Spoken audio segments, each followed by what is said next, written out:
The gun was pointed at Adana's head, and all she could think about was that stupid dare. 5 million won. That's what her life was worth the night she kissed Park Min-joon. Now, 3 weeks later, she stood in an abandoned warehouse with the barrel of a pistol pressed against her temple, held by the most beautiful woman she'd ever seen. Seo-yun's perfectly manicured finger rested on the trigger, her smile cold as winter in Seoul. Adana's braids fell across her face as she tried to steady her breathing. Her hands were zip-tied behind her back. Blood trickled from her split lip. This wasn't how her scholarship year in Seoul was supposed to end. Any last words before I erase his weakness? Seo-yun asked. Adana lifted her chin, meeting those cruel eyes with defiance. Yeah. Behind you. The warehouse doors exploded open. Park Min-joon stood silhouetted against the Seoul night, fury and fear warring on his face. And Adana realized with terrifying clarity, she'd become tangled with the devil himself. But to understand how a simple kiss became a death sentence, we need to go back 3 weeks. Back to the night Adana Okafor made the worst and best decision of her life. Hello and welcome to Afro-Korean Romance Stories. This is our 5th video and we'd love to hear from you in the comments. Like this video and hit the subscribe button for more stories like this one. The bass thundered through Club Azure's VIP section as Adana stared at the 5 million Korean wons on the table. 5 million won. Roughly $4,000. Enough to keep her in Seoul for another year. Enough to stop her mother's worried phone calls from Lagos. Enough to prove that coming to Korea on a partial scholarship wasn't the mistake everyone said it would be. All you have to do is kiss him, Ji-won said, her perfectly manicured finger pointing toward the elevated VIP section where shadows and expensive suits merged into an impenetrable wall of power. Adana's heart hammered against her ribs. She'd been in Seoul for 6 months, working 3 part-time jobs, surviving on convenience store kimbap and sheer determination.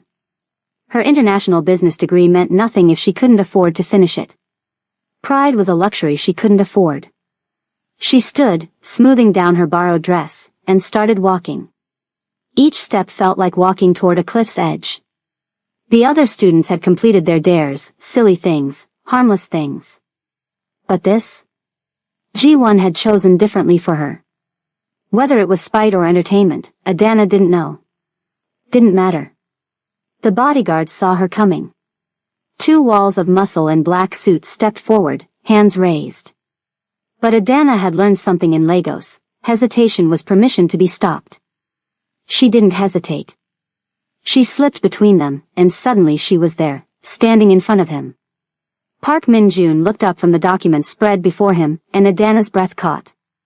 Sharp features carved from ice and arrogance. Eyes so dark they could swallow light. This was a man who'd never been told no. A man who controlled rooms with his presence alone. Forgive me, she whispered, leaning down before his brain could command his bodyguards, before her courage could fail. But I need this more than you need your personal space. She pressed her lips to his. The world stopped. His lips were warm, surprisingly soft, and completely still with shock. She counted in her head. 1, 2, 3. His hand twitched on the table. 4, 5, 6. She felt his sharp intake of breath. 7, 8. His bodyguards were shouting. 9, 10. She pulled back, their faces inches apart. His eyes were wide, something flickering in their depths she couldn't name. Surprise? Anger? Interest? Thank you, she breathed, then turned and walked away on shaking legs. Behind her, Park Min-joon sat frozen, his fingers slowly rising to touch his lips. In 10 years of ruling Seoul's underground, no one had dared approach him uninvited. No one had touched him without fear. And this girl, this foreign girl with fire in her eyes and desperation in her kiss, had just shattered his carefully controlled world. Sir. Tae-sung, his right-hand man, appeared at his shoulder. Should we remove her?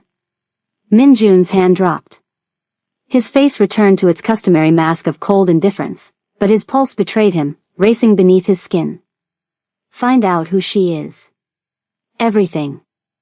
Adana collapsed into her seat, and Ji-won slid the money across the table with a knowing smile. The other students erupted in cheers and disbelief. Adana barely heard them.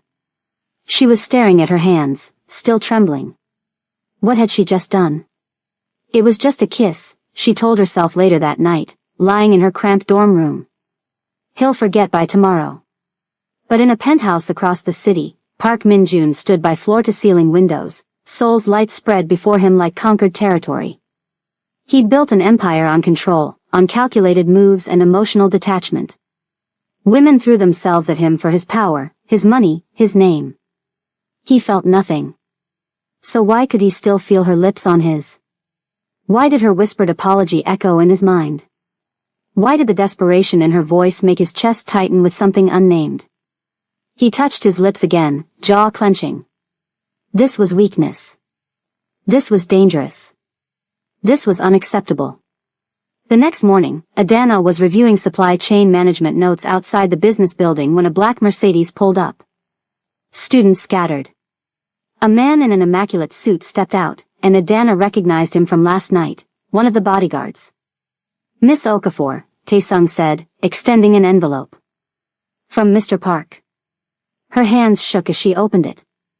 Inside was a bank receipt. Her scholarship balance, the gap she'd been desperately trying to fill, had been paid in full. An additional grant had been added. Anonymous donor. A card fell out. Heavy stock, embossed lettering. Your debt is paid. Now you owe me. PMJ. The world tilted. Adana looked up, but the car was already pulling away. She pulled out her phone with numb fingers and searched, Park Min-joon. The results made her blood run cold. Business tycoon. Suspected organized crime connections. Rumors of mafia control over Gangnam's most profitable ventures. Untouchable. Dangerous. She'd kissed the devil for scholarship money. 3 days passed. 3 days of Adana jumping at shadows, waiting for consequences she couldn't predict. She was wiping down tables at her coffee shop job when the bell chimed. She looked up and her heart stopped. Park Min-joon stood in the doorway, and suddenly the trendy coffee shop felt too small, the air too thin. He wore a charcoal suit that probably cost more than her entire year's tuition. Students and customers recognized him, fear rippling through the space like a living thing. They left. Within 2 minutes, the shop was empty except for her manager, who took one look at Min-joon and disappeared into the back room. They were alone. I didn't ask for your money, Adana said, hating how her voice shook. Min-joon walked toward her with predatory grace. I didn't ask for your kiss. Yet here we are. Take it back. She thrust an envelope at him, her own savings, a pathetic fraction of what he'd given. I don't want it. He didn't even look at the money. His eyes, God, his eyes were locked on hers with an intensity that made her skin burn. You took something from me that night. It was just a kiss, she whispered. Was it? He stepped closer. She could smell his cologne now, expensive and dark. You were the first person in 10 years to approach me without fear or agenda. Do you know how rare that is? How intoxicating. I had an agenda, she shot back, finding her spine. I needed money. A smile, small and genuine, curved his lips. It transformed his face from intimidating to devastating. Honesty. How refreshing. He placed a business card on the counter. Keep the scholarship. Consider it payment. For what? Your time. Dinner. Tonight. 8 p.m. And if I refuse? His smile faded, replaced by something harder. I'm not used to refusal, Miss Okafor. But I'm trying to be better. So I'll say please. The word sounded foreign in his mouth, like he'd never spoken it before. Have dinner with me. Let me understand why I can't stop thinking about you. He left before she could respond, and Adana sagged against the counter, her heart a war drum in her chest. She shouldn't go. Everything logical screamed danger. But at 8 p.m., she stood outside Seoul's most expensive restaurant wearing her best dress, braids woven into an elegant crown, telling herself this was closure. One dinner to prove he was just a man. Just a dangerous, complicated man she needed to walk away from. The rooftop restaurant offered a view of Seoul that took her breath away.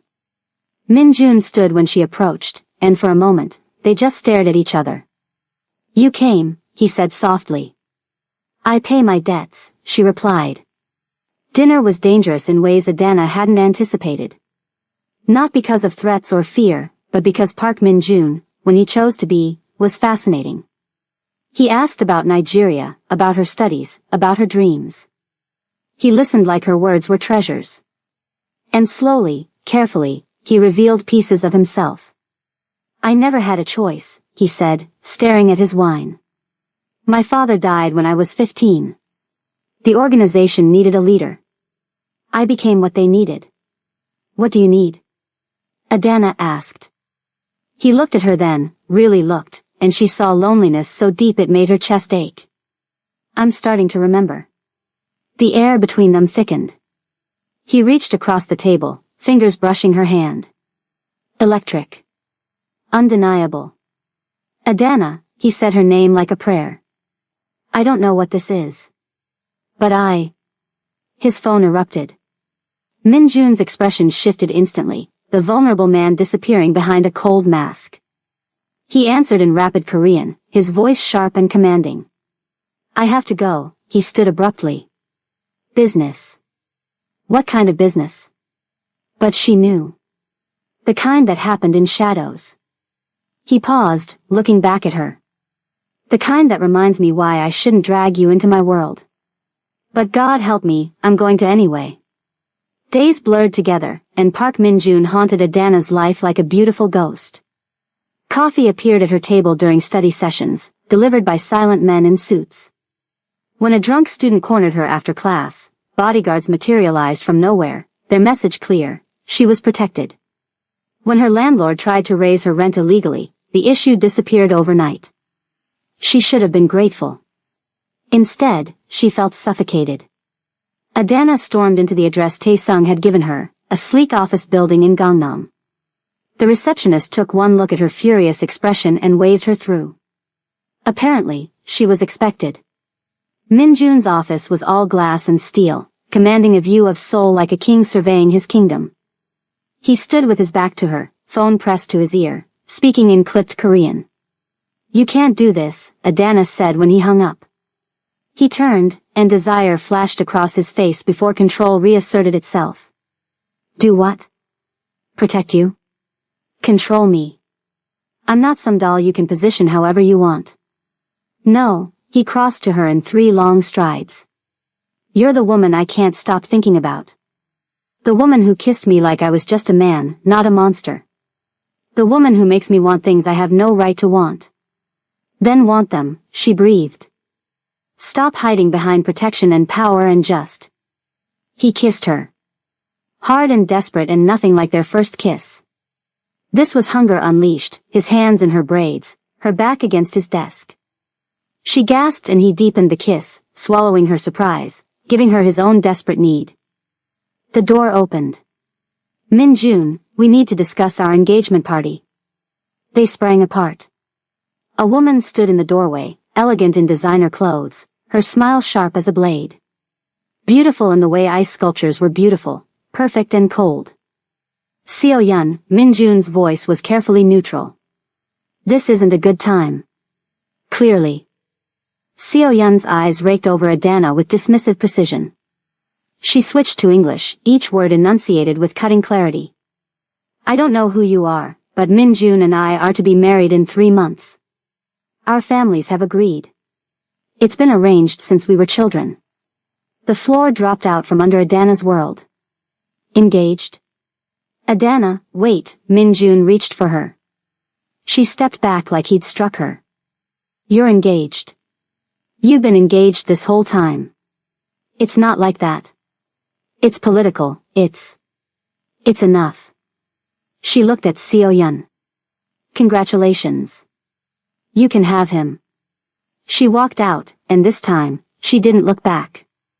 Behind her, Min-jun stood frozen between the woman he was promised to and the door the woman he wanted had just walked through.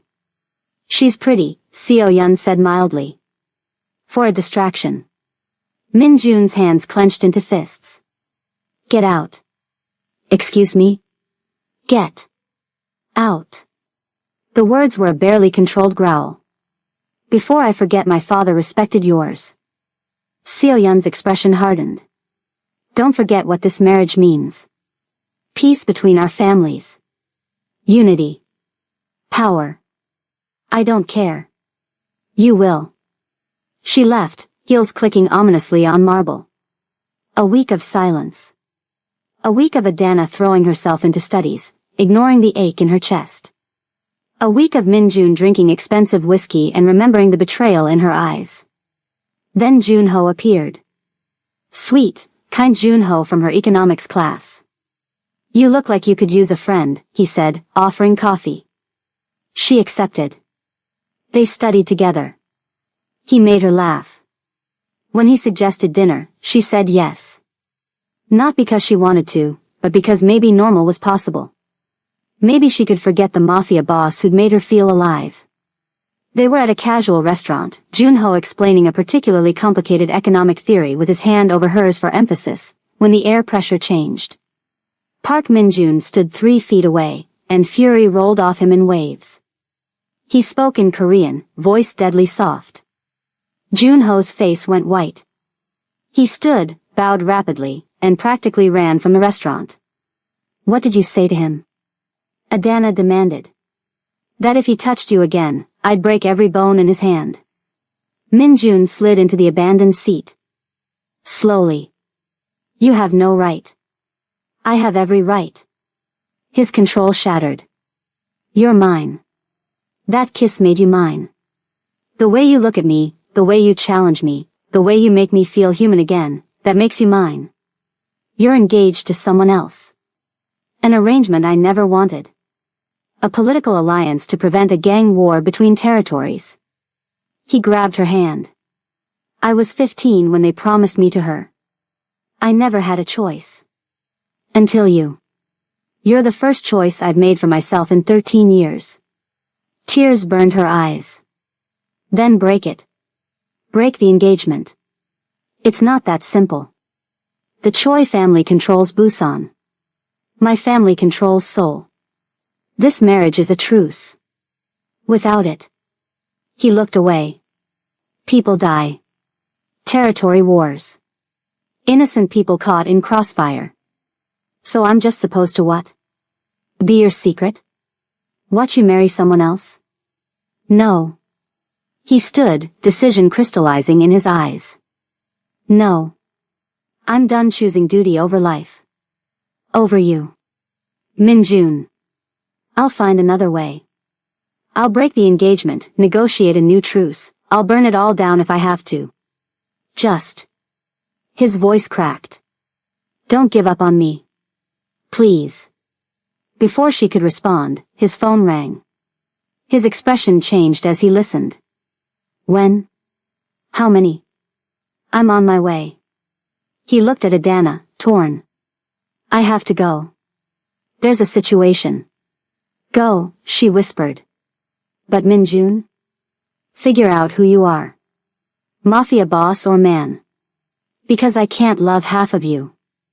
He kissed her forehead and disappeared into the night. 2 days later, Adana received a call from an unknown number. Miss Okafor? This is Seoul National University Administration. There's been an error with your scholarship. You need to come to this address immediately to resolve it. The address was a warehouse in Dongdaemun. Every instinct screamed trap, but desperation overrode caution. Her scholarship was everything. She arrived to darkness and the click of locks behind her. Lights flooded on. Seo-yun stood surrounded by men in suits, her smile venomous. You're a problem, Seo-yun said conversationally. Min-jun called off our engagement yesterday. Told my father he'd found another way to maintain peace. Because of you. Fear spiked through Adana's veins. I didn't ask him to. I don't care what you asked. I care about power. That marriage gives me control of Seoul and Busan. I become untouchable. She stepped closer. So here's your choice, African girl. Leave Korea tonight, never contact Minjun again, or I'll plant drugs in your apartment and ensure you're deported with a criminal record. You'll never finish your degree. Never achieve your dreams. You'll return to Nigeria in shame. Adana's hands shook, but she lifted her chin. Does love scare you that much? That you'd threaten an innocent person? Love is weakness. You're proof. You make Minjun weak. No, a voice cut through the warehouse like a blade. She makes me strong. Park Minjun stood in the entrance, Tae-sung and a dozen men behind him. Relief and fear warred in Adana's chest. Minjun, Seo-yun's voice remained calm. This doesn't concern you. You threatened what's mine. It absolutely concerns me.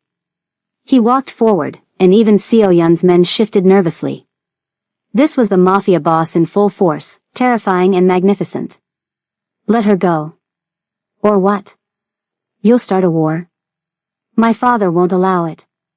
Your father, another voice boomed, wasn't informed of this idiocy. Choi Dae-young, Busan's most powerful crime lord, entered the warehouse. Seo-yun's confidence cracked. Father, I was just threatening civilians? Dishonoring our family? He turned to Minjun. You called off the engagement. Explain. Minjun's hand found Adana's, pulling her to his side. The world is changing, Choi SSI. Our organizations can unite through legitimate business, not blood. I'm transitioning my operations, going legal. Tech ventures, real estate, clean money. Partner with me. We'll make more profit than territory control ever gave us. And if I refuse? Then we part ways peacefully.